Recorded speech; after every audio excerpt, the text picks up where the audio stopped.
Assalamualaikum warahmatullahi wabarakatuh. Alhamdulillah, nahmaduhu wa nasta'inuhu wa nastaghfiruh wa na'udzu billahi min syururi anfusina wa sayyiati a'malina. May yahdihillahu fala mudhillalah wa may yudlil fala hadiyalah. Asyhadu an la ilaha illallah wahdahu la syarikalah wa asyhadu anna Muhammadan abduhu wa rasuluhu la nabiyya ba'dah. Allahumma salli wa sallim wa barik ala sayyidina wa habibina wa maulana Muhammadin wa ala alihi wa ashabihi ajma'in. Rabbi syrah li sadri wa yassir li amri wa hlul 'uqdatam min lisani yafqahuna qawli. Teman-teman sekalian, alhamdulillah dalam beberapa pertemuan terakhir kita telah membahas pertama tema tentang pasangan atau suami istri. Bahkan kajian tentang ini ada beberapa pertemuan. Kemudian kita juga sudah membahas tentang masalah hubungan kita dengan orang tua, terutama dengan ibu, bahkan dengan mertua sekalipun. Maka pada kesempatan ini kita akan melanjutkan pembahasan kita tentang hubungan dengan manusia atau hablum minan nas atau muamalah, yang kali ini berkaitan dengan orang yang berada di luar rumah kita, yaitu para sahabat, teman, dan orang yang ada di sekitar kita. Hari ini kita akan membahas tentang salah satu sifat, bahkan kalau kata ulama bukan cuma sifat, tetapi karakteristik. Bedanya sifat dengan karakteristik, kalau sifat dimiliki oleh kita dan orang lain. Sedangkan kalau karakteristik, kata ulama, itulah yang menjadikan kita khas ketimbang orang lain. Itulah yang membedakan kita dengan orang lain. Sehingga para ulama mengatakan salah satu karakteristik seorang muslim, seorang mukmin yang paling luar biasa itu adalah dia seorang yang sangat setia kawan. Istilah setia kawan ini saya coba ijtihad, saya coba terjemahkan dari istilah yang sebenarnya dalam bahasa Arab itu disebut dengan istilah al-ithar. Kalau dalam bahasa Arab disebut dengan istilah al-ithar. Dalam bahasa Arab itu ada dua, ada ithar, ada atharah. Ada ithar yaitu setia kawan, ada atharah yaitu individualis. Ini mirip istilahnya, ithar, atharah. Nah, kita akan membahas tentang salah satu karakteristik seorang muslim atau seorang yang mengaku mukmin adalah ithar. Dan seperti apa ithar ini? Kalau kita bahas bahwa setia kawan, bukan hanya muslim yang punya sifat setia kawan. Dan istilah setia kawan ini bukan hanya dimiliki oleh orang-orang yang mengaku beriman. Bahkan orang yang tidak beriman kepada Allah pun kadang lebih setia kawan dari orang yang mengaku beriman. Lalu bagaimana kita akan menunjukkan kalimat dari hadis Nabi, innama bu'ithtu, sesungguhnya aku diutus hanya liutammima makarimal akhlak, untuk menyempurnakan, untuk mengutuhkan akhlak-akhlak yang mulia. Sehingga dulu saya pernah menyampaikan bahwa yang memiliki akhlak mulia itu bukan cuma muslim, non-muslim juga mereka punya akhlak yang mulia. Mereka juga belajar tentang kemuliaan-kemuliaan akhlak. Tetapi Islam, kata Nabi, liutammim, dia mutammimal akhlak, mutammima makarimal akhlak. Dia menyempurnakan semua akhlak-akhlak yang indah, semua akhlak-akhlak yang baik yang dimiliki oleh sekian banyak manusia. Kaum muslimin menyempurnakan, artinya kalau kita membicarakan tentang sifat jujur, maka semua orang belajar tentang jujur, tetapi yang paling sempurna kejujurannya itu harusnya seorang muslim. Kita bicara tentang sifat sabar, banyak orang yang memiliki sifat sabar, tetapi harusnya muslim itulah yang paling sempurna kesabarannya. Kita bicara tentang sifat setia kawan, banyak orang yang punya sifat setia kawan, bahkan orang yang dalam bahasa poster itu mungkin masa bejat dulu, dalam keadaan masih bejat, kita jauh dari masjid, kita nggak pernah sholat, kita nggak taat sama orang tua, tapi kita punya sifat setia kawan kepada teman-teman kita itu luar biasa. Harusnya orang yang sudah datang ke masjid, yang sudah mengaku berhijrah, yang sedang belajar Al-Quran dan Sunnah, dia punya sifat setia kawan yang lebih sempurna daripada mereka yang menurut sebagian orang disebut orang yang belum berhijrah. Jadi kalau kita mengaku sudah berhijrah, kalau kita mengaku sedang memperbaiki diri dan sudah sering ikut taklim, tetapi kita tidak lebih setia kawan daripada mereka yang jarang ikut taklim atau yang belum pernah datang ke masjid, berarti kita belum memiliki karakteristik seorang muslim, sehingga tidak sah disebut sebagai muslim sejati.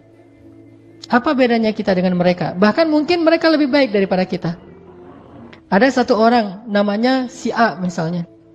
Dia punya 2 orang teman. Teman yang pertama, si B, ini orang yang sudah hijrah, rajin ke masjid, sholat berjamaah, ikut taklim. Ini si B. Temannya yang satu lagi si C, nggak pernah berhijrah, nggak pernah ke masjid, nggak pernah ikut taklim, sholat aja nggak pernah. Ketika si A ini membutuhkan pertolongan, atau dia sakit, atau dia butuh apapun, dalam keadaan sedang diuji dengan satu musibah, maka lihatlah siapa yang pertama datang untuk menolong si A. Kalau yang pertama datang adalah si B, harusnya demikian karena dia yang sudah berhijrah, dia yang sudah belajar. Tetapi alangkah memalukannya, alangkah sedihnya jika yang pertama datang kepada si A ini adalah orang yang gak pernah berhijrah, gak pernah ke masjid, ke taklim, yaitu si C. Sekarang kira-kira kita punya teman nih yang sering punya masalah, yang sering kadang-kadang diuji dengan musibah. Dia punya teman, salah satunya kita yang sudah rajin ke masjid, yang sudah sholat berjamaah di masjid. Dan dia juga punya teman-teman yang lain yang gak pernah ke masjid, yang seringnya ke tempat-tempat maksiat. Coba tanya pada diri kita masing-masing. Kalau teman kita ini butuh sesuatu, apakah kita lebih dulu datang kepada dia atau teman kita yang kita sebut ahli maksiat lebih dulu datang kepada dia? Ini adalah muhasabah yang paling jujur untuk menunjukkan siapa yang paling baik di antara kita dengan orang lain. Yang kita sebut sebagai ahli maksiat dengan ahli ta'lim dan ilmu. Harusnya seorang muslim menunjukkan yang paling awal dalam kebaikan. Bukankah Allah mengatakan wasari'u ila maghfiratin min rabbikum wa jannah fastabiqul khairat was-sabiquna as-sabiqun ulaikal muqarrabun. Mereka yang pertama, mereka yang lebih dulu, mereka yang berlomba-lomba. Di mana semangat perlombaan dalam kebaikan itu seandainya kita mengaku sudah rajin datang ke masjid? Apakah perlombaan kita hanya langkah-langkah menuju rumah Allah? Bukankah kebaikan bukan hanya ada di dalam masjid, tetapi juga kebaikan tersebar di seluruh bumi yang Allah miliki ini? Sehingga harusnya kita merasa harus muhasabah dan merasa malu kepada Allah dan kepada manusia. Bahwa kita seringkali bukan yang pertama datang untuk menolong saudara kita yang sedang membutuhkan pertolongan kita. Kita sering disalib oleh orang-orang yang kita sebut, mungkin dia orang yang tidak beriman, kita disalib oleh mereka. Ketika misalnya ada musibah di salah satu kota di kota-kota ada di Indonesia, yang pertama yang datang langsung turun tangan.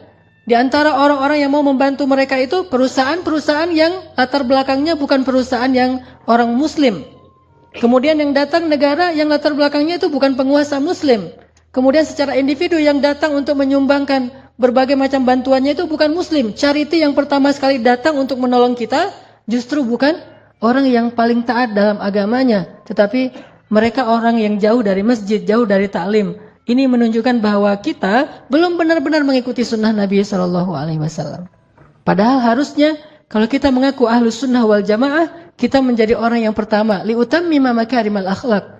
Menjadi yang pertama dalam menunjukkan akhlak-akhlak yang sempurna ini. Baru namanya mutammimul makarimil akhlak. Sebut saja misalnya kisah yang paling populer tentang Rasulullah tuh. Ketika ada seorang laki-laki kafir sakit. Laki-laki itu sering menyakiti Rasul kan? Meletakkan duri di depan rumah Rasul, membuang kotoran di depan rumah Rasul, menghina Rasul, memfitnah Rasul, mencela Rasul, memarah-marahi Rasul. Dan Rasul sering disakiti fisik dan perasaan beliau oleh orang itu. Tapi suatu hari dia tidak muncul dan tidak ada yang mengganggu Rasulullah di jalan sehingga Rasulullah bertanya, "Di mana si fulan?" Rasulullah tidak mengatakan di mana si pengganggu itu, tidak, tetapi di mana si fulan. Karena Rasulullah merasa heran, biasanya dia udah lebih duluan datang untuk menghadang Rasulullah SAW, mencegat Rasulullah di jalan. Tapi hari ini dia tidak muncul.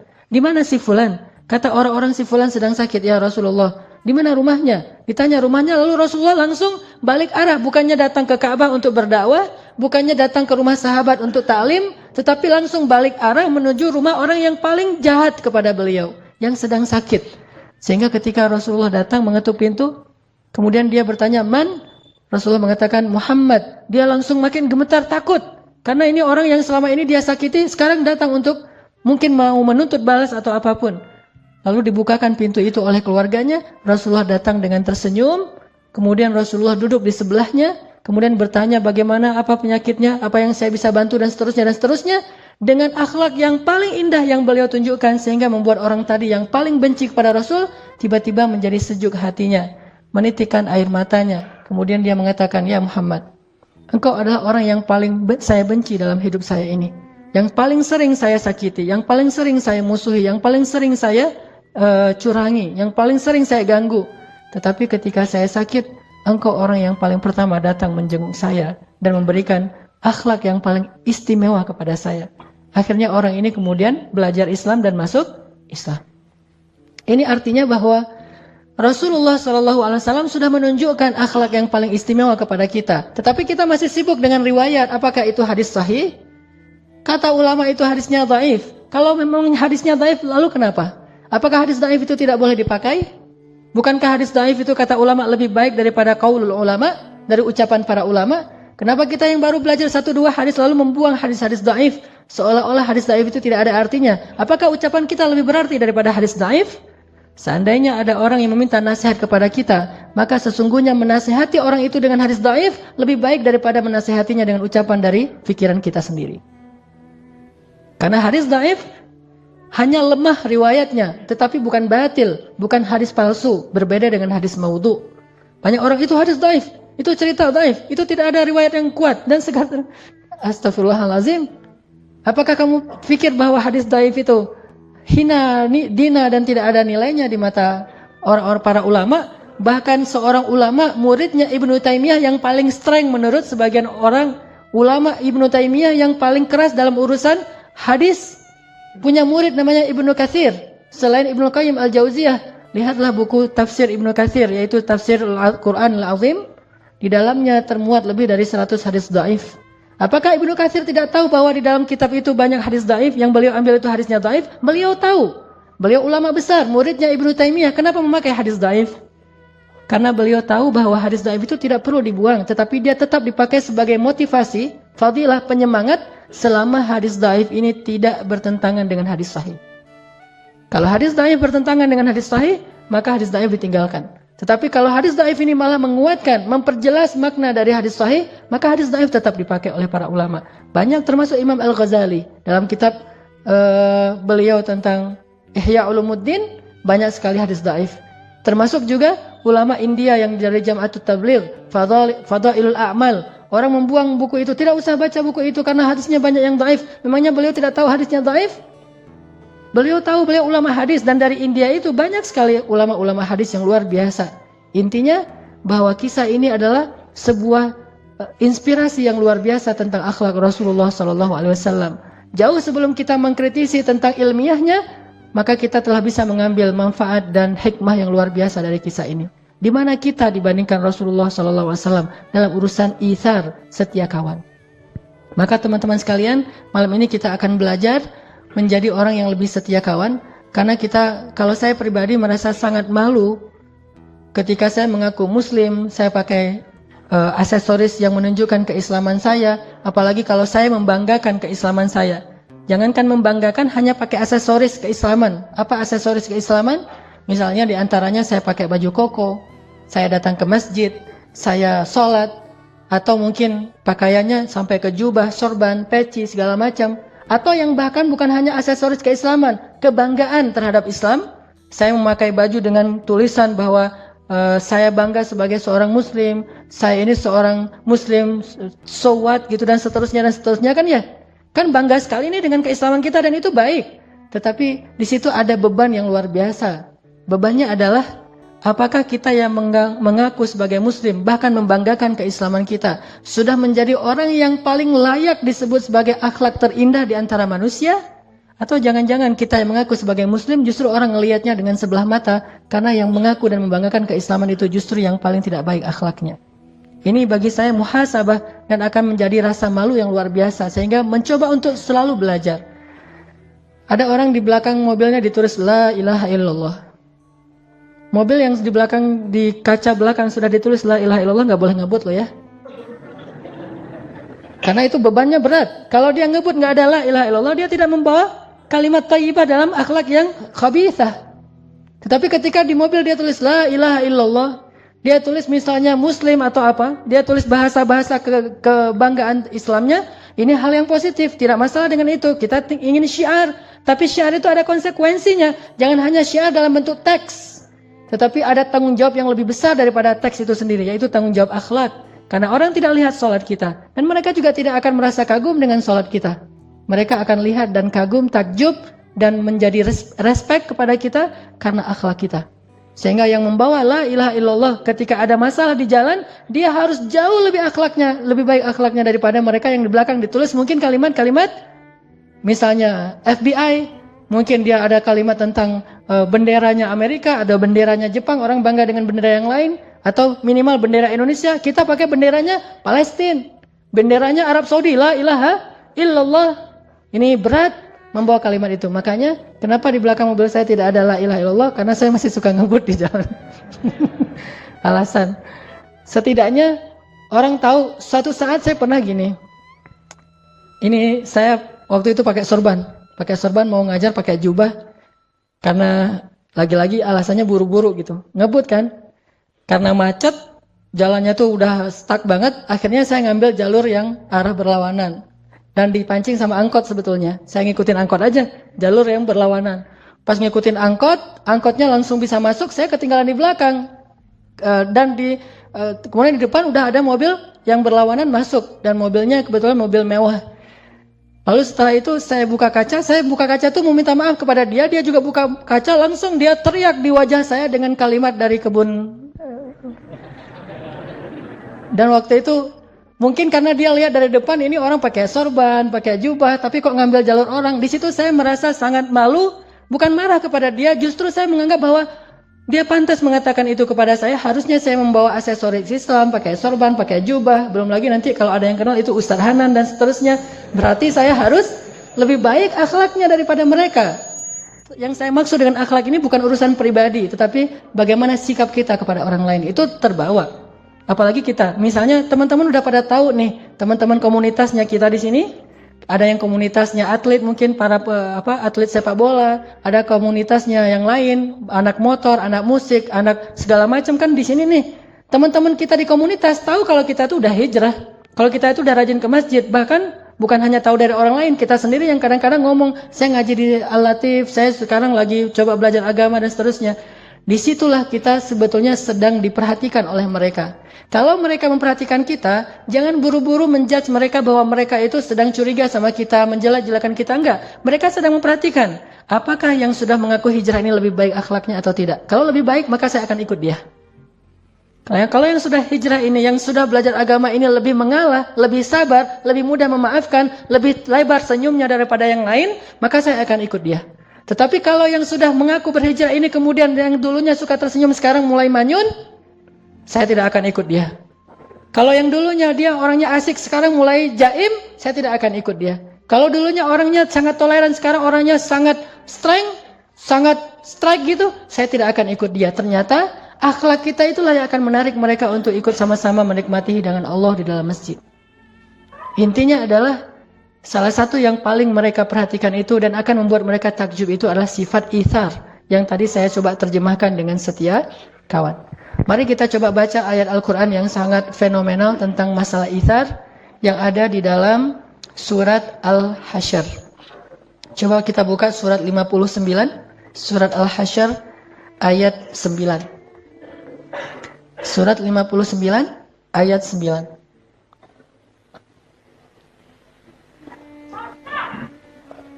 Surat Al-Hasyr, surat 59, ayat 9.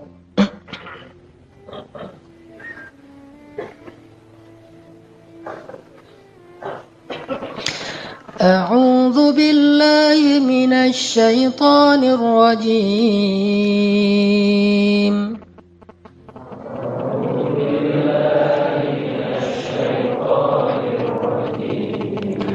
Bismillahirrahmanirrahim.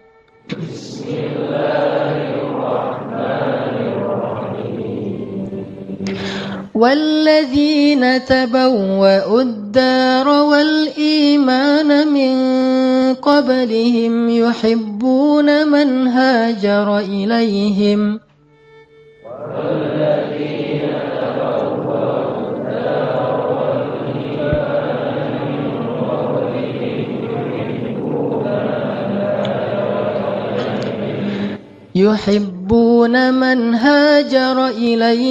ولا يجدون في صدورهم حاجة مما أوتوا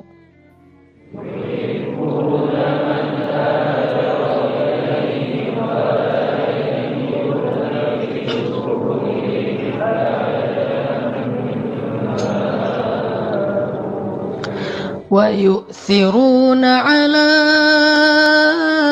أنفسهم ولو كان بهم خصاصة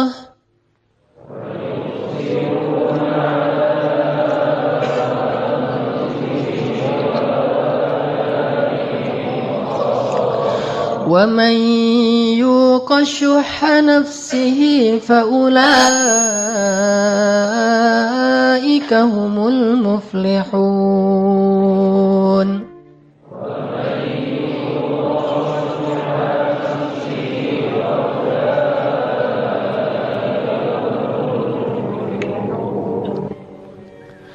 Dan orang-orang yang telah menempati kota Madinah dan telah beriman, yaitu kaum Ansor, sebelum kedatangan kaum Muhajirin. Mereka adalah orang-orang Ansor yang sangat mencintai orang-orang Muhajirin yang berhijrah kepada mereka. Dan mereka itu tiada menaruh satu keinginan pun dalam hati mereka terhadap apa yang diberikan kepada kaum Muhajirin. Dan mereka selalu ithar atau mengutamakan orang-orang Muhajirin atas diri mereka sendiri, sekalipun mereka dalam keadaan kesusahan. Dan siapa yang dipelihara dari kekikiran dirinya, mereka itulah orang-orang yang beruntung. Teman-teman sekalian, di dalam ayat 9 ini Allah Subhanahu wa taala menyebutkan satu kata ithar dalam bentuk verb atau kata kerja, yaitu kalimat wa yu'thirun. Wa yu'thiruna ala anfusihim walau kana bihim khasasah. Dan yang diambil sebagai sampel atau contoh tentang ithar di dalam Al-Qur'an itu adalah satu kaum, bukan satu individu. Ini menunjukkan bahwa sifat ithar ini dimiliki oleh orang banyak yang luar biasa, yang mereka disebut oleh Allah dengan istilah kaum Ansor, yang terdiri dari suku Aus dan suku Khazraj. Orang-orang Ansor, orang-orang Madinah. Ternyata orang-orang Madinah ini adalah orang-orang yang ahlul ithar, orang yang sangat luar biasa dalam berithar, dalam setia kawan itu luar biasa orang Ansor. Sangat terlihat nanti kisah-kisah itharnya orang Ansor itu, gimana mereka bisa setia kawan, bagaimana mereka bisa lebih mengutamakan orang Muhajirin daripada diri mereka, sampai ke tingkat yang kita tidak bisa mengerti, sampai ke tingkat yang tidak bisa dipercaya oleh akal kita. Begitu luar biasanya sifat setia kawannya kaum Ansor. Di antara contoh setia kawannya kaum Ansor misalnya, ketika kaum Muhajirin datang ke Madinah, kemudian mereka membutuhkan tanah, membutuhkan rumah, membutuhkan modal untuk kerja, membutuhkan keluarga, maka kaum Ansor membagikan setengah dari rumah mereka untuk Muhajirin, memberikan setengah dari tanah mereka untuk Muhajirin. Bahkan ada di antara mereka yang menyerahkan seluruh hartanya untuk kaum Muhajirin, dan mereka kemudian tinggal bersama keluarga mereka yang lain. Jadi kalau ada adik kakak berlima nih, maka salah satu di antara yang orang 5 ini menyerahkan seluruh hartanya, kemudian dia numpang tinggal bersama keluarganya yang lain. Saking ithar, saking setia kawannya kepada kaum Muhajirin. Ini yang dilakukan oleh orang Ansar. Sehingga ketika Rasulullah dan sahabat Muhajirin datang ke Madinah, mereka tidak kelaparan, mereka tidak kedinginan, mereka tidak kepanasan. Mereka semuanya mendapatkan tempat seperti yang mereka dapatkan di kampung halaman mereka, karena ithar dari kaum Ansar. Siapa di antara kita yang bisa seperti ini? Datang orang yang kita tidak kenal sama sekali. Kalau ithar kepada para sahabat, setia kawan dengan teman-teman itu, ini kita mungkin bisa. Bahkan ada di antara kita yang mungkin punya pengalaman di masa-masa lalu, saat kita punya komunitas motor mungkin, atau komunitas hobi yang lain. Ketika ada teman kita yang misalnya anak Vespa nih, ada temannya jalan dari Bandung ke Pangandaran, sampai di daerah Pangandaran atau katakanlah misalnya Garut aja atau Tasik gitu, Vespanya mogok. Kemudian dia telepon tengah malam, jam 1 malam dia telepon temannya di Bandung, bro, Vespa saya mogok gitu. Dan saya sekarang, kamu lagi di mana? Lagi di Tasik, nih mau ke Pangandaran. Mogok udah berapa kali dibenerin nggak bisa hidup, nggak bisa nyala. Saya sendiri sekarang di jalan. Oh ya udah, lo tunggu ya di situ ya, ntar lagi gue datang gitu. Akhirnya dia dari Bandung jauh-jauh naik Vespa juga ke Pangandaran. Untung nggak mogok lagi di daerah Rancaekek gitu. Jauh-jauh datang ke Pangandaran, ditelepon oleh temannya dalam waktu hitungan menit. Dia langsung siap-siap, langsung berangkat ke Pangandaran. Dia nggak pernah berpikir, yang efektif mah bukan saya yang datang. Saya cari bantuan aja, saya telepon 911 atau apalah istilahnya. Jangan saya yang datang, kan cari efektivitasnya. Bagi mereka bukan efektivitas, tetapi bagaimana menunjukkan setia kawannya. Mungkin kalau mau efektif, dia akan telepon saudaranya yang ada di Tasik, tolong bantu teman saya. Itu aja udah setia kawan. Tetapi dia tidak ingin kebaikan ini diambil oleh orang lain. Dia yang harus mengambil kebaikan ini. Sehingga dia datang jauh-jauh dari Bandung, ke Tasik, ke Garut, bahkan sampai ke Pangandaran, menyusul temannya yang sedang menunggu di sana dalam keadaan sedang membutuhkan pertolongan. Ini dilakukan oleh orang-orang yang tidak mengenal agama. Harusnya kita yang sudah belajar agama harus punya setia kawan yang jauh lebih dahsyat dari ini. Dan ini bukan hal yang sepele. Karena tugas seorang muslim itu adalah menunjukkan identitas Islam yang telah Allah gariskan dalam syariatnya. Dan ini berat, makanya menjadi seorang muslim itu luar biasa beratnya. Menjadi seorang muslim itu benar-benar harus menjadi wasaton, harus menjadi pemimpinnya orang lain dalam segala kebaikan. Sehingga kalau ada di antara anak-anak Vespa yang bisa berkorban sejauh itu, harusnya anak-anak masjid bisa berkorban jauh lebih baik daripada itu. Kalau anak Vespa di Pangandaran ditelepon, malam itu juga datang. Anak masjid ditelepon di Surabaya, malam itu juga datang. Saya lagi di Surabaya, ya udah aku datang sekarang. Gimana cara datangnya? Mikir dulu. Harusnya bisa lebih dari itu. Memang saya juga belum pernah seperti itu. Saya merasa sangat takjub dengan anak-anak Vespa, anak-anak BMX, anak-anak komunitas yang lain yang punya sifat setia kawan yang luar biasa. Dan kita berharap dalam Islam itu, dalam masjid itu, dalam dakwah itu punya yang lebih dahsyat daripada komunitas-komunitas lain. Karena kita mengaku sebagai kuntum khaira ummatin ukhrijat linnas, kalian kelompok terbaik di antara manusia. Terus tunjukkan mana yang terbaik. Apakah terbaik itu hanya label? Apakah terbaik itu hanya slogan? Apakah terbaik itu hanya sekedar bentuk orasi dan khutbah? Atau kenyataan real? Maka kalau khutbah kita pasti lebih bagus daripada yang lain.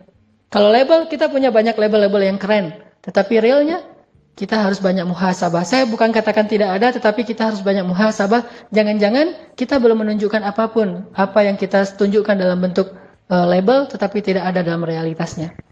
Orang Ansor. Pernah ada kasus begini.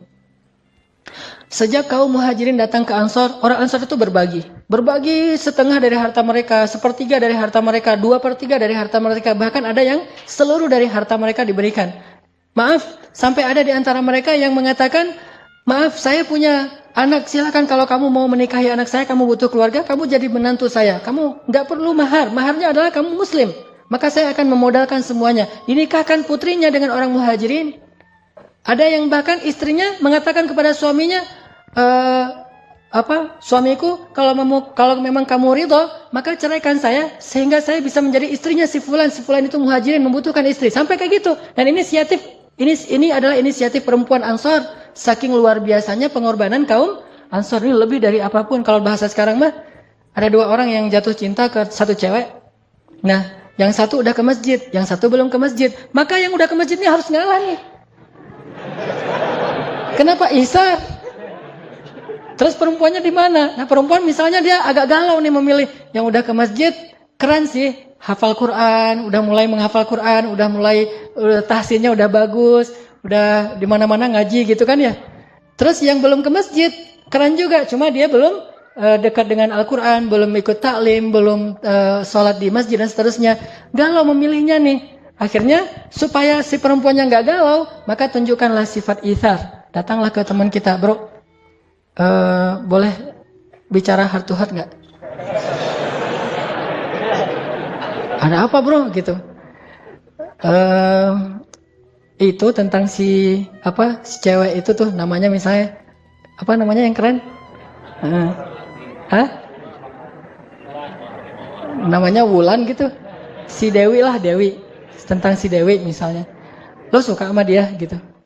Ah, lo nggak usah ngomong gitu dah, baper banget sih jadi orang gitu-gitu deh gitu. Nggak enak kalau udah terlalu main emosional. Kita jujur aja kalau misalnya lo suka sama dia, gue juga suka. Terus gitu. Maksud gue kalau misalnya lo suka sama dia, ya udah kamu aja yang maju, saya mah apa tuh gitu. kamu aja yang maju gitu. Kok kamu bisa gitu? Kamu nggak serius ya sama dia? Serius banget. Terus kenapa kamu bisa ngerelain? Isar bro, isar gitu kan ya. Habis ikut talim, harusnya gitu tuh. Orang Ansor bukan cuma orang yang pacar doang yang dikasih, sampai istri pun, dan istrinya juga rela banget atas nama bukan cinta lagi bagi mereka yang terpenting adalah isar. Sampai kayak gitu, coba bayangkan. Walaupun ini kasusnya cuma ada satu ya, jangan bilang semua orang Ansor kayak gitu, enggak juga. Cuma ada satu kasusnya, dan itu agak-agak unik menurut saya dan nggak harus jadi teladan juga sih. Saya nggak rela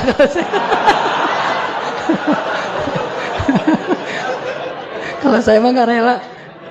Kalau istri saya ngomong kayak gitu, bunuh diri gitu. Dia bilang, manggilnya misalnya kalau saya manggilnya gak usah disebut lah, pokoknya gitu manggilnya gitu. Manggil gitu. Kamu cinta sama aku? Cinta banget dong gitu kan. Gimana? Aku gak bisa hidup tanpa kamu, pokoknya lebay-lebay gitu. Terus dia bilang, tapi kalau ada ayat tuh, lan tanalul birra hatta tunfiqu mimma tuhibbun. Kamu tidak akan sampai mendapatkan kebaikan terbaik sampai kamu menginfakkan yang paling kamu cintai. Hah? Menginfakkan yang paling dicintai. Maksud kamu apa? Ceraikan aku biar aku menikah dengan dia. Wah! Langsung rame itu kan ya, selingkuh lah, segala macam lah tuduhan-tuduhannya. Tapi orang Ansor ada yang pernah kayak gitu, bayangin. Ini menunjukkan bahwa isar mereka itu udah luar biasa. Sampai saya bilang bisa dipercaya dengan logika kita, tapi mereka bisa melakukannya. Terus kalau di Madinah itu lagi musim panen, kan orang muhajirin itu nggak bagus dalam bertani ya. Mereka tuh kan rata-rata bakatnya tuh pedagang. Sedangkan orang Ansor bakatnya berkebun, bertani. Mereka orang-orang yang bagus dalam megang tanaman. Nah, ketika musim panen korma, orang muhajirin nggak pernah kerja. Orang muhajirin nggak pernah bantu-bantu di ladang-ladang korma. Mereka mah berdagang aja, dan berdagangnya juga nggak untung-untung amat karena modalnya kecil. Paling-paling yang untung besar tuh cuma beberapa orang lah. Abdurrahman bin Auf, Utsman bin Affan, dan beberapa orang sahabat. Ketika orang-orang Ansor panen, mereka kumpulkan kurma-kurma yang sangat banyak itu di ladang-ladang mereka. Mereka berkumpul, kemudian mereka memanggil, ya Rasulullah, datanglah ke ladang-ladang kami. Datanglah Rasulullah. Ya Rasulullah. Kata Rasulullah, kenapa kalian belum membagi hasil panen ini? Kata orang-orang Ansor, ya Rasulullah, kami tidak mau membagikan hasil panen ini di antara kami saja, tetapi kami ingin juga berbagi dengan kaum muhajirin. Ajaklah kaum muhajirin bersama kami ya Rasulullah, kami ingin berbagi dengan mereka.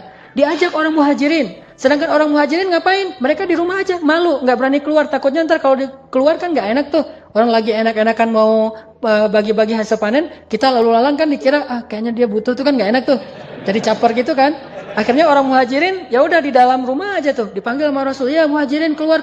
Ada apa ya Rasulullah? Orang-orang Ansor mengundang kalian ke ladang-ladang mereka. Datanglah muhajirin. Ketika datang orang-orang muhajirin ke ladang-ladang Ansor, orang Ansor menyambut mereka itu seperti orang yang menyambut seseorang yang sangat menguntungkan mereka. Bukan, datang. Bukan gitu. Kayak kita misalnya lagi makan enak nih, kita lihat makanan enak, teringat dengan teman kita. Aduh, kalau makanan enak kayak gini masa saya makannya sendiri? Kita SMS teman kita telepon, mau makan di sini nggak? Saya lagi di sini nih, ayo ke sini aja. Kita ajak teman kita, kan itu hal yang sepele sebetulnya, sederhana. Bahkan kalau perlu saat kita lagi uangnya hampir habis tuh, kita lihat di ini kita tinggal 2 lembar lagi, warna merahnya. Sementara kita makannya itu rata-rata harganya 30.000 ke atas gitu. Kan enak tuh makanannya 50.000, 40.000, ada burger, ada segala macam. Kita SMS teman kita, aku lagi makan ini nih, ayam penyet, kan harganya 30 ribuan. Mau datang ke sini bareng-bareng? Dia bilang, oh boleh. Ini kan dia nggak tahu kalau kita nggak punya uang. Terus pesannya apa? Misalnya pesannya lebih mahal dari kita. Mulai mikir, dihitung-hitung tadi kira-kira sampai nggak, jangan-jangan nanti pas udah pesan semuanya uangnya kurang kan. Dalam kondisi yang kita lagi butuh, lalu kita kekurangan uang tapi kita masih bisa memberi kepada yang lain, itu namanya itsar. Kalau sekedar memberikan yang lebih, itu namanya jud. Kalau memberikan yang kita nggak terlalu butuh, itu namanya sakha. Semua ini kebaikan. Kebaikan itu kata ulama ada 3 tingkatan. Tingkatan yang paling rendah namanya sakha. Memberikan sesuatu yang kita nggak terlalu butuh, nggak terlalu suka, yang biasa aja, yang lebih, itu namanya sakha. Sedangkan jud, itu memberikan yang kita sukai. Dan ithar memberikan yang paling kita butuhkan. Sehingga kalau kita berikan kepada yang lain, kita jadi kekurangan, bahkan kita menjadi susah. Itu namanya ithar. Orang Ansar menyambut kedatangan muhajirin ke ladang mereka itu dengan pelukan hangat. Selamat datang ya muhajirin, selamat datang muhajirin, sini. Semuanya saling tarik menarik untuk duduk di tempat dia. Karena kalau duduk di tempat dia, dia akan membagikan. Ini punya banyak patok nih, punya banyak spot. Kesini. Orang muhajirin jadi bingung, ditarik-tarik gitu. Coba bayangin di ladangnya orang Ansar. Kalau kita, oh yang datang ya. Pura-pura sibuk aja gitu. Yang lain, dia telengah-telengah ngelihat, nggak ada, kayaknya nih saya nggak ada yang nyambut nih, pulang aja deh kan gitu ya. Kalau kita nggak, kalau muhajirin, kalau Ansar nggak, dia tarik ke ladangnya, kesini. Setelah semuanya udah selesai, Rasulullah mengatakan, sekarang wahai orang Ansar, bagilah hasil panen kalian. Langsung mereka memberikan kurma-kurma yang terbaik untuk orang-orang muhajirin. Sehingga Rasulullah SAW berdoa kepada Allah, ya Allah, berkahilah rezekinya orang-orang Ansar. Ini namanya ithar. Di mana sekarang sifat ithar seperti ini dalam kehidupan kaum muslimin? InsyaAllah kita lanjutkan nanti kisah-kisah yang lain setelah sholat Isya. Jadi kepikiran tadi habis ngomongin apa? Jadi nggak khusyuk salahnya. Ngomongin kalau misalnya kayak Ansar diuji kayak gitu tuh, itu berat banget ya. Kalau istri mungkin nggak lah gitu. Tapi kalau calon, wah itu benar-benar tuh. Gara-gara itu jadi nggak khusyuk salahnya kepikiran. Wah, ini kalau benar-benar diuji benar kayak gitu tuh perasaan kita banget. Yang diuji kan kalau misalnya harta oke lah, kita siap lapar insya Allah gitu. Atau sakit kita siap menderita. Tapi kalau perasaan kan, aduh, itu benar-benar ithar. Kayaknya salah satu contoh ithar paling mengharukan tuh itu tuh kayaknya. Dan hanya ada di sinetron selain dalam sejarah Islam gitu. Atau mungkin ada yang pernah ngalamin? Berarti nggak bisa dikisahin juga, nggak pernah ngalamin, nggak tahu gimana sakitnya tuh kayak gimana tuh nggak tahu. Luar biasa tuh ya. Jadi sahabat kita sendiri, kita tahu diam-diam ternyata dia tertarik. Sementara si cewek ini mungkin belum memutuskan. Terus kita tahu, oh dia kayaknya suka juga. Akhirnya kita mundur gitu, nggak mau maju. Padahal kita udah terlanjur menyimpan dalam hati kita, udah dalam banget, udah terukir gitu namanya.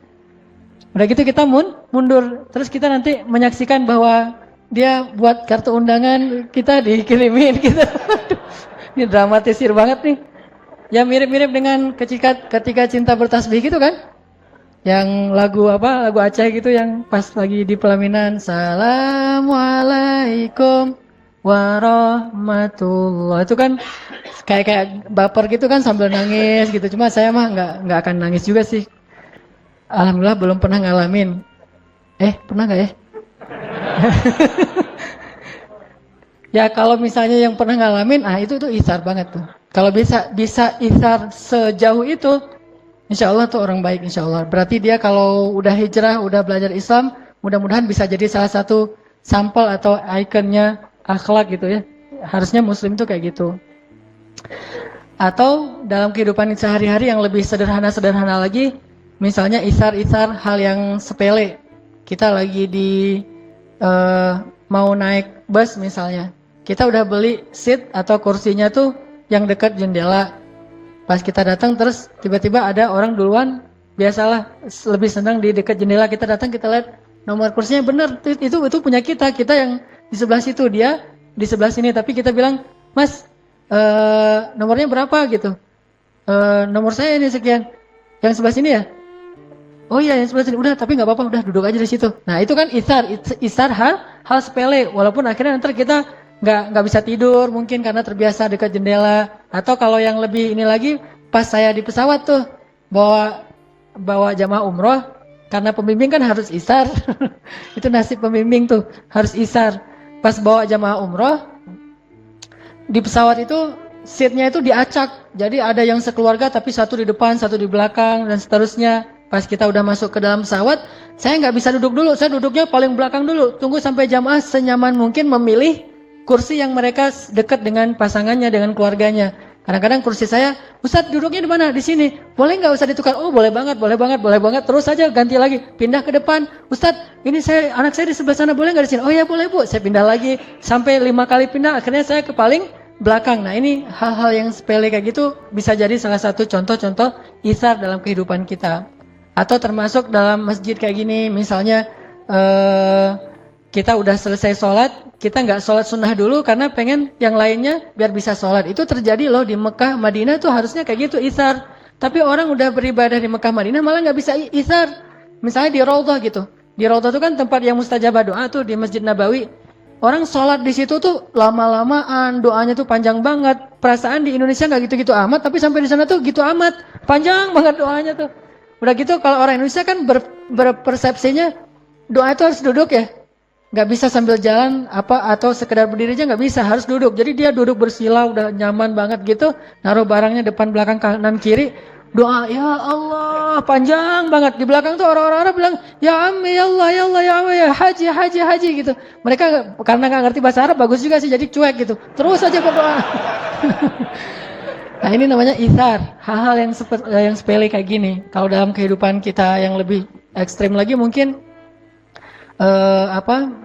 yang tadi saya pernah lihat di internet di YouTube tuh ada liputan tentang seorang anak di Australia Muslim. Jadi dia dapat penghargaan dari pemerintah Australia sebagai salah satu contoh anak yang berkorban untuk kakaknya. Anak ini sekitar 8-9 tahun, kakaknya 12 tahun, tenggelam di salah satu pantai di laut. Tenggelam, dua-duanya nggak bisa berenang. Tapi pas ngelihat kakaknya lagi tenggelam, nggak bisa berenang, akhirnya dia nolongin kakaknya. Sambil dia tarik kakaknya dan dia udah kelep juga, dia udah minum banyak air, terus sampai bisa membawa kakaknya ke pantai dan dia sampai lemes dan pingsan. Diambil sama lifeguard, kemudian dibawa ke ambulan dan di perjalanan dia meninggal dunia. Sehingga langsung dikasih banyak penghargaan, orang banyak yang menangis untuk dia. Nah ini itsar, rela mati demi orang lain. Kadang kita ngerasain kayak gitu. Kayak misalnya kita lagi bareng-bareng berenang di UPI misalnya, yang 5 meter tuh kan ya.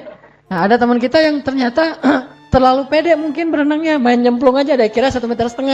Pas dia masuk ke situ kok dalam banget masuknya. Datanglah kita, ceng gitu kan. Terus kita pegangin, kita bawa ke atas. Walaupun kita bisa berenang juga kan, tapi kita nggak belajar cara nyelamatin orang lain.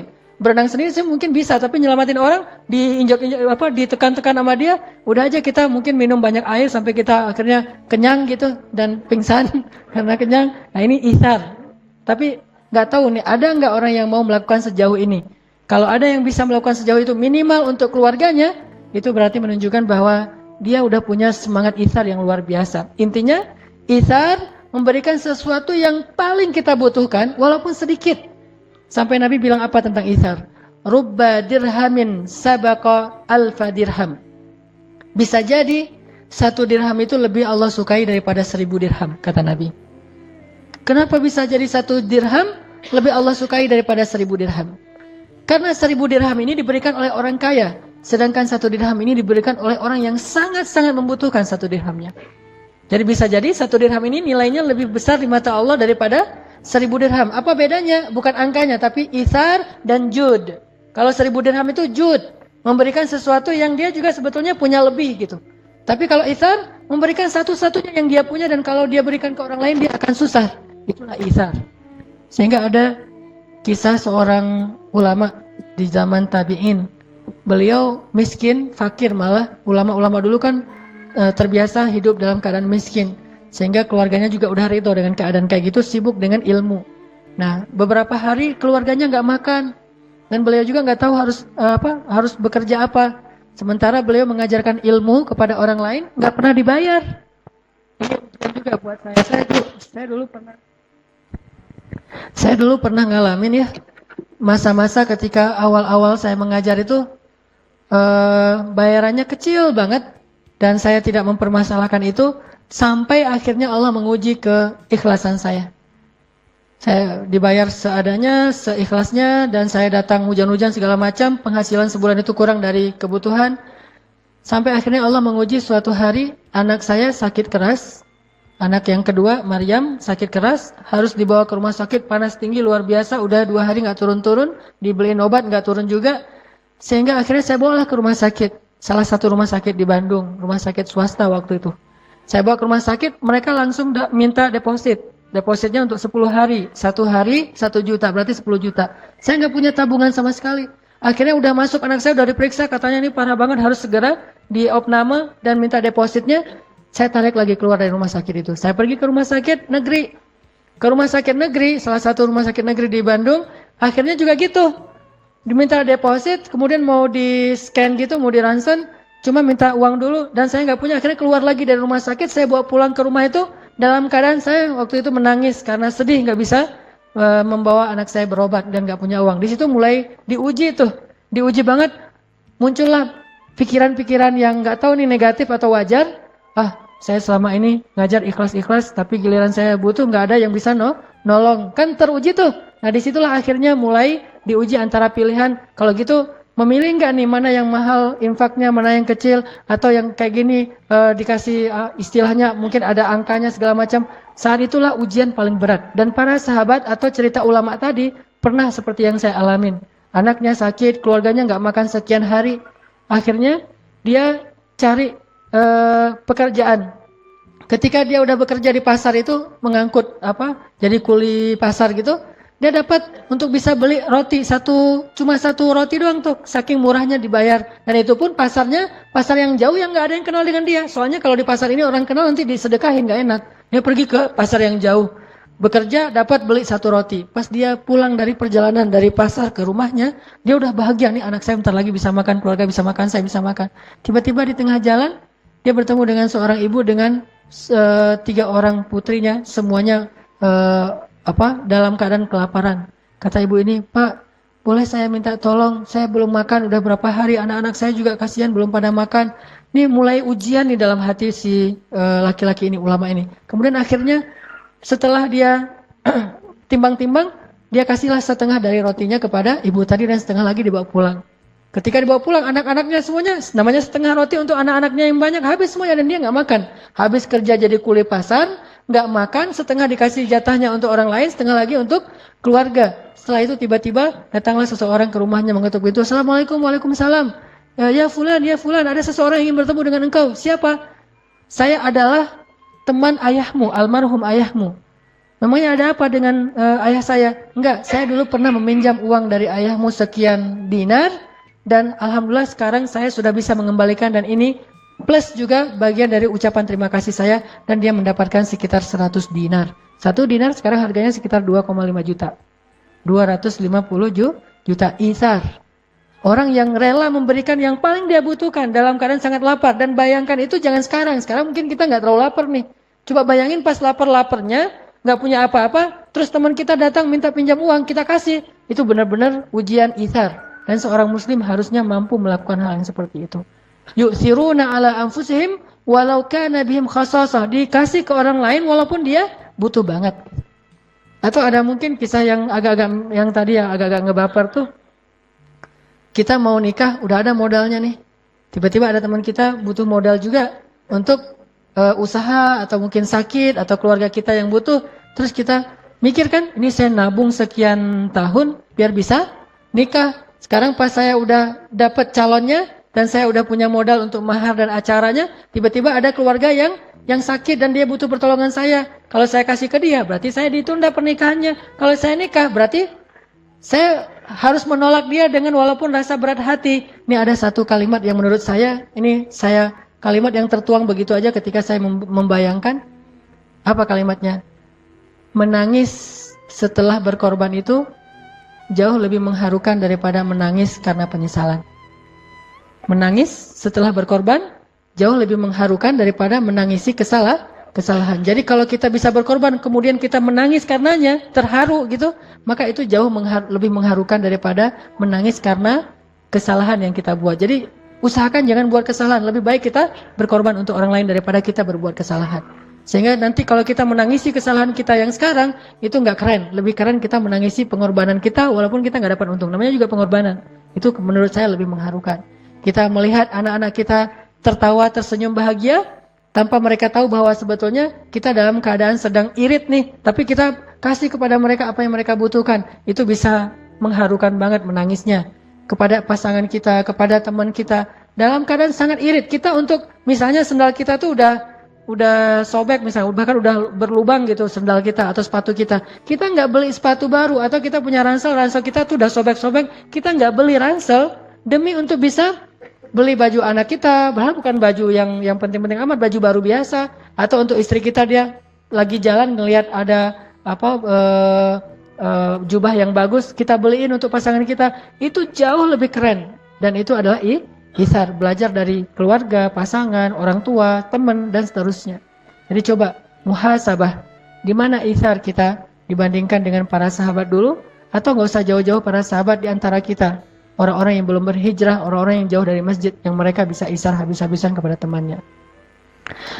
Teman-teman yang dirahmati Allah Subhanahu Wa Taala, ada lagi kisah itsarnya para sahabat yang saya pernah baca.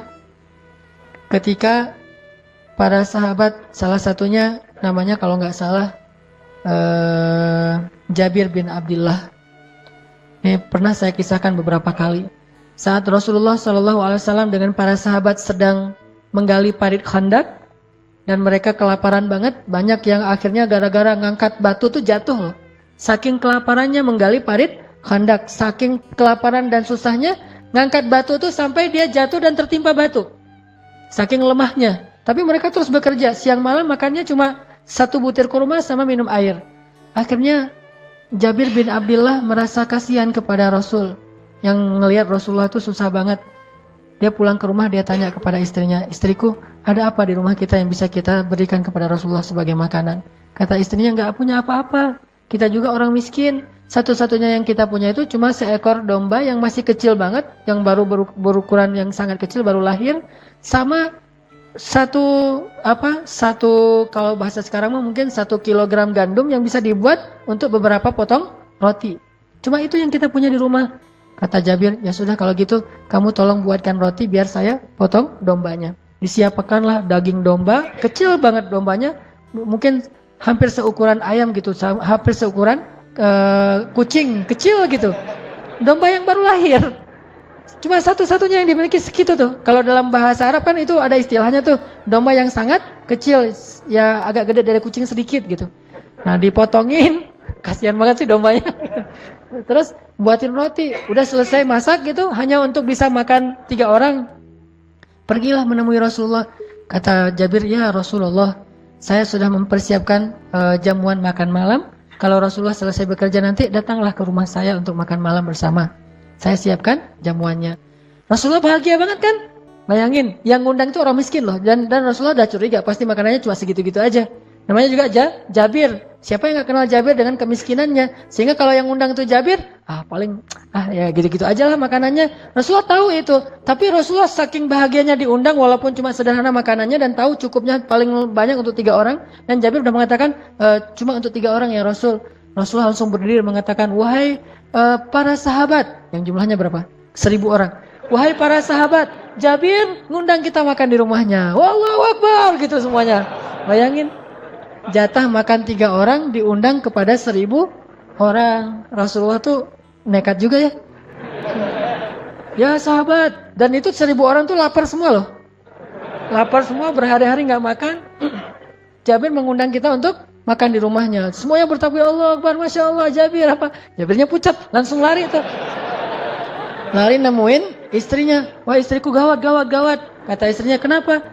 Ternyata yang akan datang itu bukan cuma 3 orang sahabat, tapi ada ratusan, bahkan 1000 orang. Kata istrinya dengan tenang, siapa yang mengundang mereka? Engkau atau Rasulullah? Kata Jabir, Rasulullah. Aku cuma mengundang Rasulullah sama 2 orang sahabat. Kata istrinya, kalau Rasulullah yang mengundang, biarkan mereka datang. Allah dan Rasul lebih tahu. Datanglah Rasulullah dengan orang-orang yang beringas semua nih yang datang. Rumah Jabir kecil, nggak muat untuk semua orang. Akhirnya makannya di luar rumah. Lihat di sini, kalau kita misalnya dapat undangan yang kayak gini cuma untuk 1 orang atau mungkin porsinya kecil, tapi kita masih ingat teman kita bahkan rame lagi yang pastinya kita nggak akan dapat jatah mungkin. Jadi hal yang sedikit dibagi rame, saking setia kawannya. Maka Rasulullah ngajak orang yang 1000 dan beliau tahu kalau mereka udah datang, mereka lupa bahwa itu Rasulullah, makan aja semuanya. Sering kayak gitu soalnya. Rasulullah dilupain sehingga Rasulullah diam-diam aja nggak makan, yang lain pada makan. Baru nanti setelah mereka kenyang, udah pada sendawa gitu, udah gelegean, kalau kata orang Sunda apa? Terap gitu. Nah, jadi udah gelegean, udah terap, baru mereka tanya, loh Rasulullah kok nggak makan? Rasulullah kan sering digituin. Rasulullah bilang, udah biarin aja.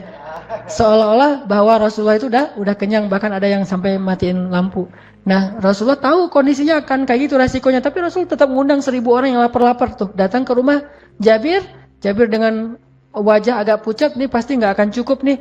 Kalau bahasa saya mah, kalau sekarang mungkin enak kalau kayak gitu, tinggal telepon warung Padang kan, berarti 1000 bungkus gitu. Pas udah datang 1000, utang dulu ya, kan bisa aja gitu kan ya. Ini kan nggak bisa nelpon warung Padang atau apa gitu, udah aja dengan kambing seukuran kucing sama beberapa potong roti. Kata Rasul, tutuplah dengan kain. Ditutup. Jadi kayak bejana gitu, kayak talam gitu, ditutup pakai kain. Terus Nabi mengatakan, wahai para sahabat, ambillah sesuka kalian tanpa membuka penutupnya. Jadi ngambilnya dari dalam gitu. Dan Rasulullah nggak mendahulukan dirinya dan Jabir, tetap yang lain dulu. Jabir bagikan pada mereka. 1000 orang, bayangin berapa jam tuh. 1000 orang dibagikan satu benyana, satu talam gitu. Ngambil roti. Ini kayak tulang nih, daging nih. Ambil gitu. Ini kayak tulang, daging. Ambil.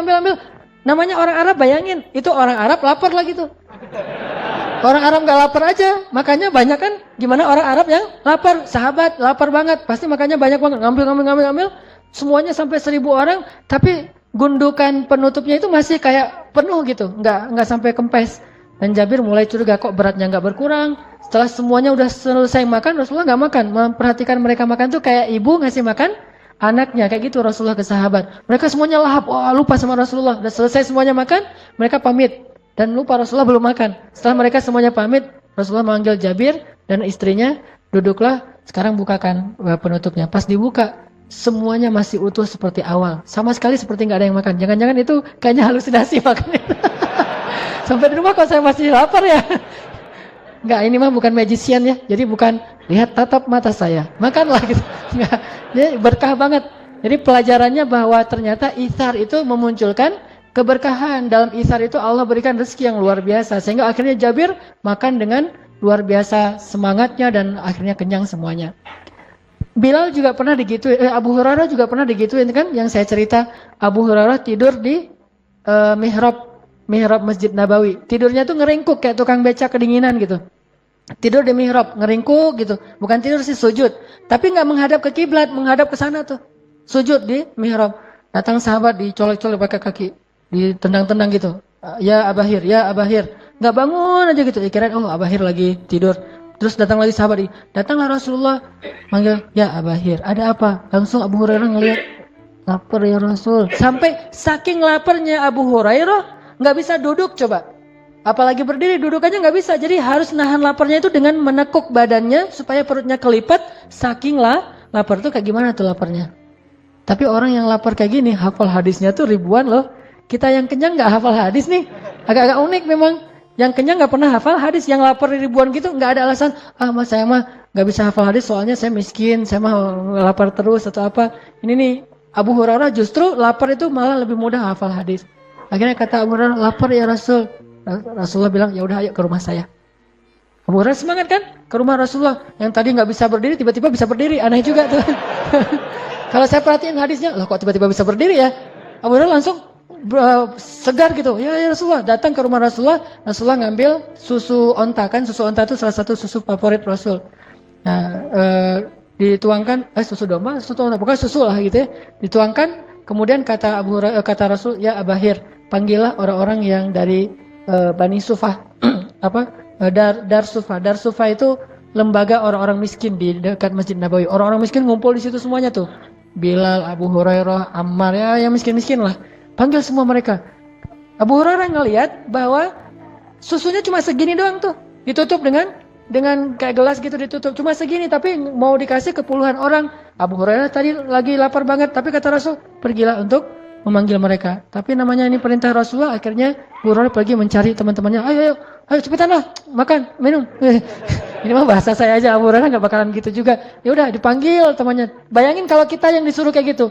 Kan tadi saya yang lapor Rasul, kenapa manggil mereka? Kan harusnya gitu ya, normalnya gitu. Atau manggil dengan males-malesnya, dengan apa? Pasti ntar berkurang. Tapi mereka iman. Dan Rasul sedang mengajarkan itsar kepada Abu Hurairah. Datanglah mereka semuanya. Setelah datang, kemudian akhirnya Rasulullah SAW mengatakan, ya Abahir, tuangkan susu ini kepada mereka. Semuanya minum susu, minum.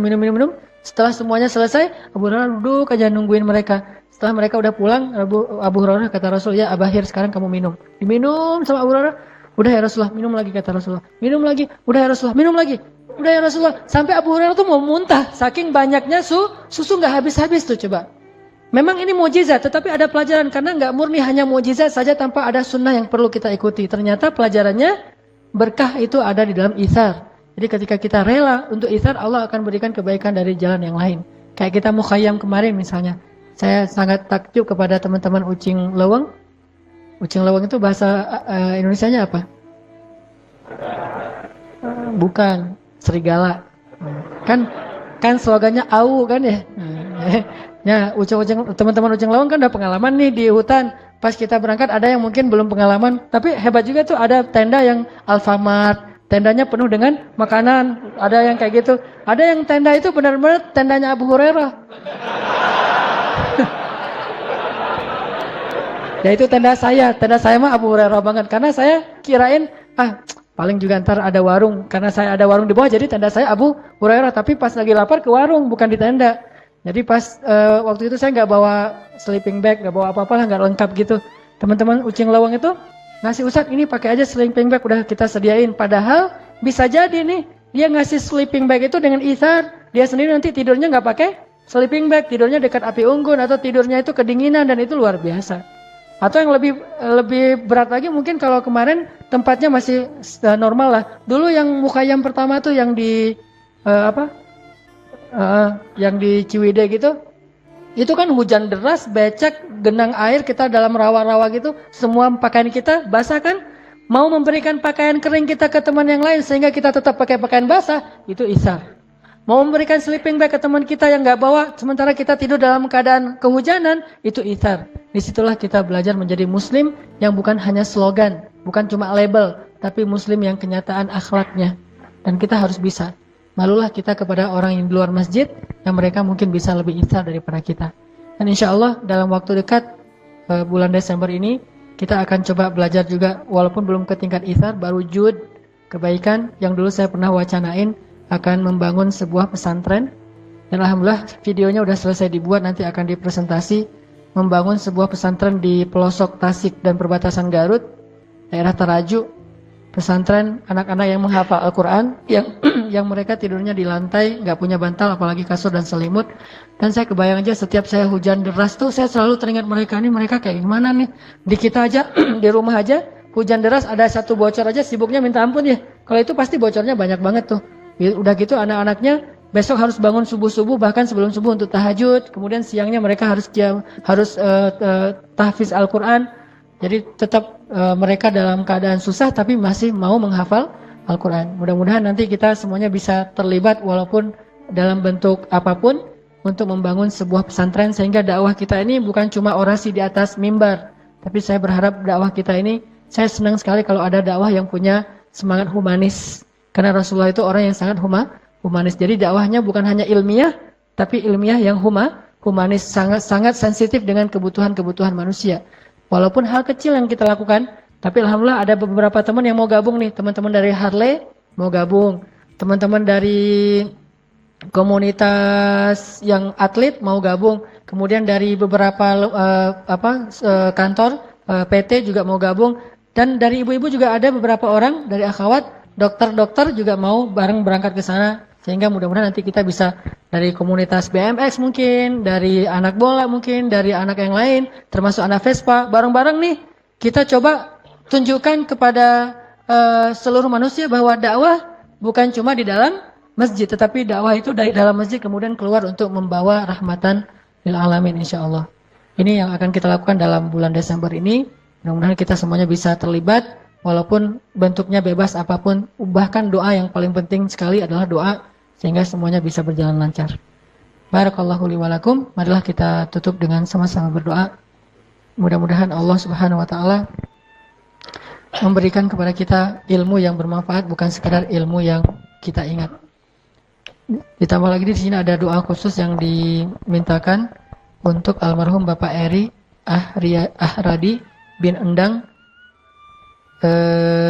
Bapak dari siapa nih? Sostrolita. Ya, almarhum Bapak Eri Ahradi bin Endang. Mudah-mudahan Allah Subhanahu wa taala menerima beliau sebagai hambanya, ditempatkan di sisinya yang terbaik, diampunkan dosanya, diangkat derajatnya, dan dilapangkan kuburnya. A'udzu billahi minasy syaithanir rajim. Bismillahirrahmanirrahim. Alhamdulillahi rabbil alamin. Allahumma hdina fiman hadait, wa'afina fiman afait, wa tawallana fiman tawallait, wa barik lana fima a'tait, wa qina birahmatika syarra ma qadait. Allahumma lakal hamdu ya Rahman, lakal hamdu ya Rahim, lakal hamdu ya Rabbal alamin. Alhamdulillahi ala ni'matil Islam, alhamdulillahi ala ni'matil iman, alhamdulillahi ala ni'matit taubah, alhamdulillahi ala ni'matil Qur'an, alhamdulillahi ala ni'matil ukhuwah, alhamdulillahi ala ni'matil hijrah, alhamdulillahi ala ni'matil ibadah.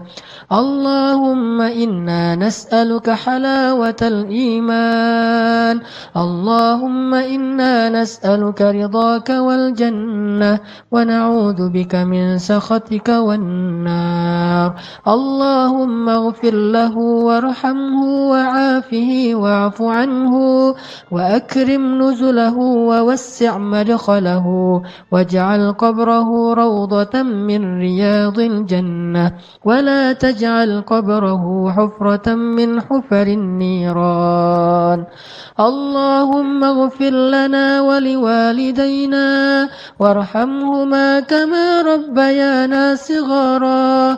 Rabbi ighfir li wa liwalidayya warhamhuma kama rabbayani saghira. Ya arhamar rahimin, ighfir li ummahatina ya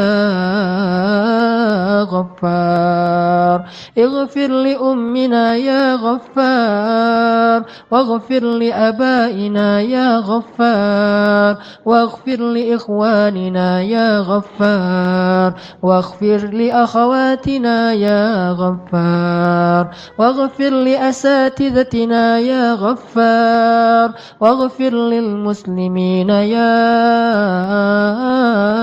Ghaffar. ربنا اغفر لنا ولإخواننا الذين سبقونا بالإيمان ولا تجعل في قلوبنا غلا للذين آمنوا يا الله يا الله يا الله يا رب العالمين. يا الله نسألك رضاك والجنة ونعوذ بك من سخطك والنار. Ya Allah, ampunkanlah dosa kami ya Allah. Ampunkanlah kesalahan-kesalahan yang pernah kami lakukan ya Allah. Ampunkanlah maksiat-maksiat yang senantiasa kami ulang-ulang bahkan sampai hari ini ya Allah. Ampunkanlah kelalaian-kelalaian kami ya Allah. Ampunkanlah kesia-siaan hidup kami ya Allah. Maafkanlah segala kealpaan dan kelupaan yang kami kerjakan dalam kehidupan kami ya Allah, yang membuat kami jauh darimu ya Allah. Ampunkanlah dosa-dosa kami ya Allah, dosa ayah dan ibu kami ya Allah, dosa saudara-saudara kami ya Allah, dosa pasangan kami ya Allah, dan dosa keluarga kami ya Allah. Ya Allah ya Arhamar Rahimin, Engkau yang maha lembut, Engkau yang maha penyayang. Dengan kasih sayangmu Engkau telah selamatkan kami dari jurang-jurang api neraka. Engkau hantarkan ke dalam hati kami iman dan hidayah. Engkau hantarkan dalam hati kami rasa cinta untuk duduk di dalam majelis ilmu agamamu ya Allah. Engkau jadikan kami rasa cinta ke dalam rumahmu ya Allah, sehingga kami lebih ringan melangkahkan kaki kami untuk datang ke masjid-masjidmu ya Allah. Ya Arhamar Rahimin, di sana di luar sana masih banyak dari sahabat-sahabat kami yang masih enggan untuk masuk ke dalam rumah-rumahmu, bukan karena mereka benci kepadamu ya Allah, tetapi karena mereka belum paham ya Allah. Ampunkanlah dosa sahabat-sahabat kami ya Allah, yang mereka masih belum mau datang ke rumahmu ya Allah, bukan karena mereka jahat, tetapi mereka belum mengerti ya Allah. Ajarkanlah kepada mereka apa yang Engkau ajarkan kepada nabimu, ajarkanlah kepada mereka apa yang Engkau ajarkan kepada para sahabatmu, ajarkanlah kepada mereka apa yang Engkau ajarkan kepada hamba-hambamu yang soleh ya Allah. Ya Allah, berikanlah kebaikan yang kami rasakan saat ini di rumahmu kepada sahabat-sahabat kami yang ada di luar sana ya Allah. Ketuklah hati mereka agar mereka mau datang ke masjid-masjidmu, agar mereka mau duduk di dalam majelis-majelis ilmu agamamu ya Allah. Ya Allah, jadikanlah kami asbab hidayah bagi mereka. Maafkanlah kami jika kami tidak sabar terhadap kesalahan-kesalahan yang mereka kerjakan.